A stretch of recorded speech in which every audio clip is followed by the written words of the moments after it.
Ce n'est pas juste toi, le monde s'attaque à ton esprit. Dès le réveil, tu es inondé de bruit, notifications, opinions, comparaisons et distractions. Ce n'est pas aléatoire, c'est orchestré. Et si tu ne défends pas ton esprit, il devient le leur. Tu vois, les gens pensent que la force mentale est juste un truc de motivation. Citations sur les murs, douche froide, faux acharnement. Ce n'est pas ça, c'est une question de survie. Ton esprit est le premier endroit où la vie frappe.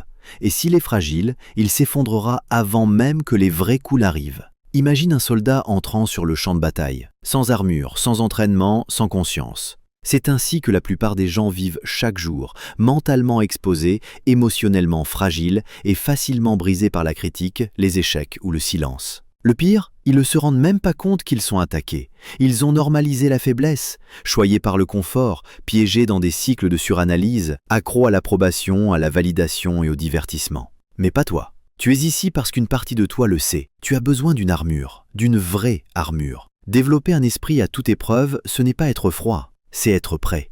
C'est entrer dans le chaos tout en restant centré, affronter la pression sans vaciller.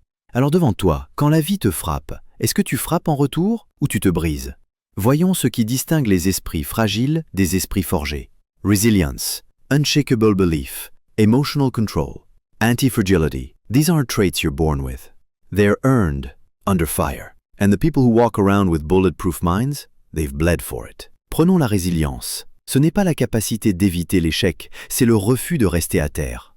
David Goggins n'est pas né fort. Il a été brisé, abusé, en surpoids et en train de se noyer. Mais il a choisi de se relever encore et encore, jusqu'à ce que le monde ne puisse plus nier sa force. Voilà la résilience, pas la perfection, le rebond. Et puis il y a la foi inébranlable, quand personne d'autre ne la voit. Viktor Frankl, au cœur des ténèbres humaines, un camp de concentration nazi, croyait malgré tout que la vie avait un sens. Ce genre de croyance, aucun critique, aucune circonstance, aucun revers ne peut l'atteindre. Cette croyance devient un champ de force, un bouclier. La maîtrise émotionnelle vient ensuite. Le monde te pousse à réagir, à exploser, t'effondrer, perdre pied. Mais les esprits blindés ne réagissent pas. Ils répondent. Ils voient la tempête arriver et restent calmes. Kobe Bryant pouvait rater 5 tirs d'affilée et réclamer quand même le ballon pour le 6e. Pourquoi? Parce que le résultat n'a jamais défini sa valeur personnelle. Ses émotions n'étaient pas au volant, c'était lui. Et puis, il y a l'antifragilité. Pas juste survivre à la douleur, mais en grandir. Le chaos les rend plus tranchants. La pression devient puissance. Ils sont frappés et deviennent plus forts. Ce sont les piliers. Sans eux, tu es mentalement à découvert. Avec eux, tu es inarrêtable. Tu n'es pas né faible, mais le monde dans lequel tu vis veut te maintenir ainsi. Aujourd'hui, les esprits ne sont pas brisés par les tragédies, ils sont émoussés par le confort. Nous vivons dans une société saturée de dopamine, à scroller, grignoter, s'engourdir. Chaque moment d'inconfort est instantanément évité. Une notification ici, un binge-watch là, un glissement vers quelque chose de plus facile. Et avec le temps, cette sédation quotidienne érode ta résilience. Le muscle mental s'atrophie. Et voici la partie la plus terrifiante. Tu ne remarques même pas que ça arrive. Tes ancêtres combattaient des prédateurs. Toi, tu paniques quand le Wi-Fi ralentit.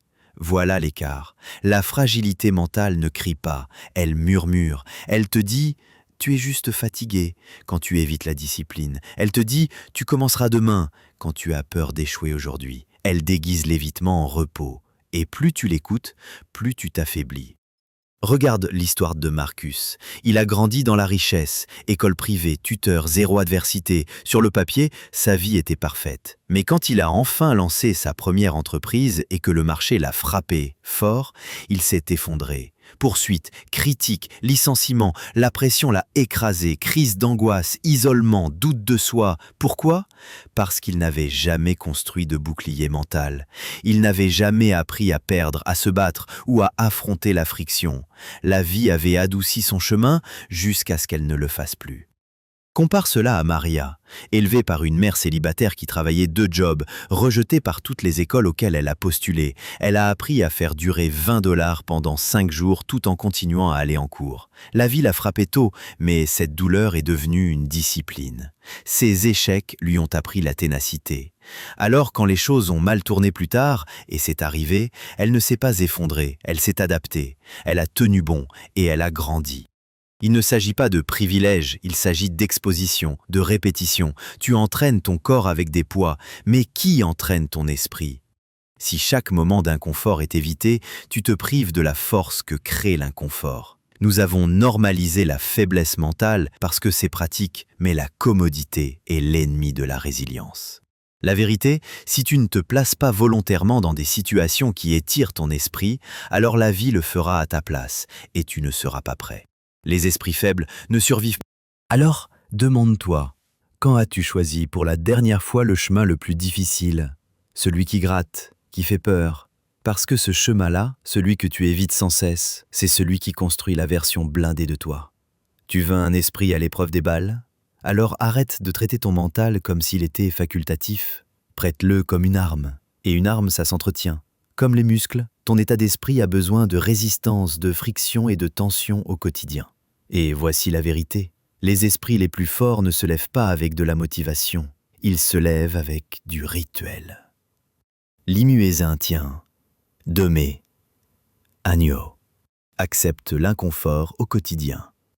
Chaque jour, tu dois faire quelque chose qui te met mal à l'aise. C'est ta pierre à aiguiser. Douche froide, conversation brutalement honnête, bloc de concentration sans aucune distraction. Ne le saute pas, ne négocie pas. Que ça pique, juste assez pour te rappeler que tu es vivant et aux commandes. Demé, condé à la dissituite.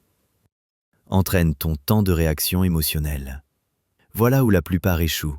Quelqu'un les déclenche et ils explosent, ou se figent, ou s'effondrent. Les esprits blindés font une pause. Ils créent de l'espace entre le stimulus et la réponse. Inspire, observe. Choisis la meilleure réponse, pas la plus facile. Ça, c'est le contrôle. Ça, c'est la puissance. Tu veux réussir dans la vie? Arrête de réagir. Commence à répondre. 3. Demé ou almé. Écris tes scripts mentaux. Chaque matin, ton esprit se réveille dans le chaos. Ne le laisse pas dériver. Dirige-le. Écris ton script mental. Un mantra puissant, répété jusqu'à ce qu'il devienne vérité.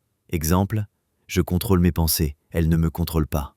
Dis-le comme si tu y croyais, comme si ta vie en dépendait, car c'est le cas. 4. Agneau, chevrier. Réfléchis avec une honnêteté brutale. Le journal n'est pas fait pour des réflexions mignonnes. C'est un champ de bataille. Demande-toi, qu'est-ce que j'ai fui aujourd'hui? Pas juste, qu'est-ce qui s'est bien passé? Tu veux grandir? Trouve la friction, dévoile tes schémas, éclaire tes excuses. La vérité tranche, mais elle sculpte aussi. 5. Agneau, chevrier.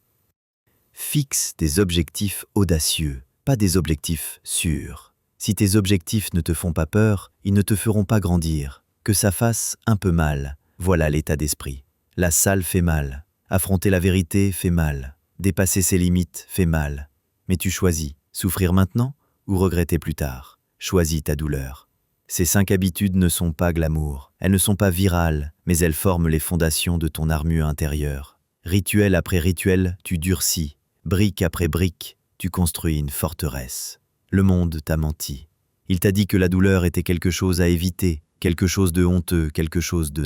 Chaque revers, un signal. Chaque trahison, une leçon. Chaque échec, une répétition. C'est ainsi que pensent les esprits blindés. Ils ne se contentent pas de survivre au chaos, ils le récoltent. Ils en tirent de la croissance. Souviens-toi, une tempête ne détruit pas une montagne, elle la sculpte. Alors la prochaine fois que la vie s'effondre sur toi, ne demande pas « Pourquoi moi ?» Demande « Et maintenant ?» Regarde des gens comme Tom, abandonné à 13 ans, ballotté entre les refuges et pourtant arrivé au sommet de son secteur. Pas parce que la vie a été douce, mais parce qu'il a appris à se battre intelligemment. Il a étudié sa souffrance comme un plan.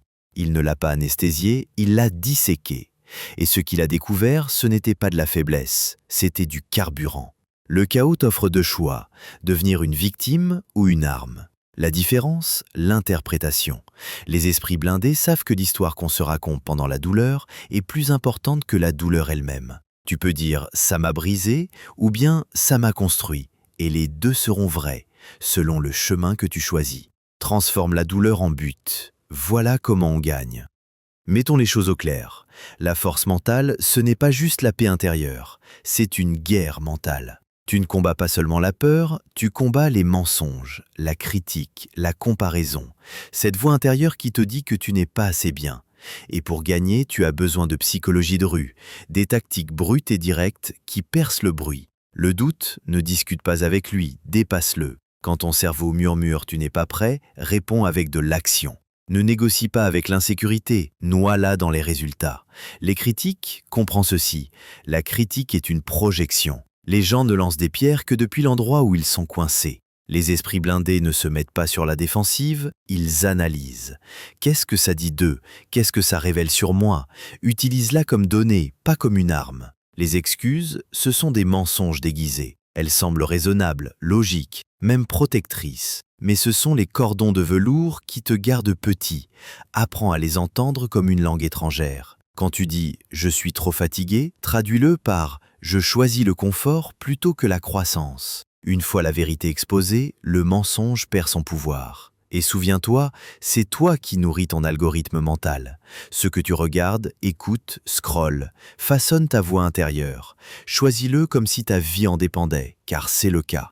Les esprits blindés ne se contentent pas de résister au doute, ils le redirigent. Ils ne craignent pas la critique, ils la filtrent. Et les excuses, ils ne les croient pas, ils les remplacent par l'action.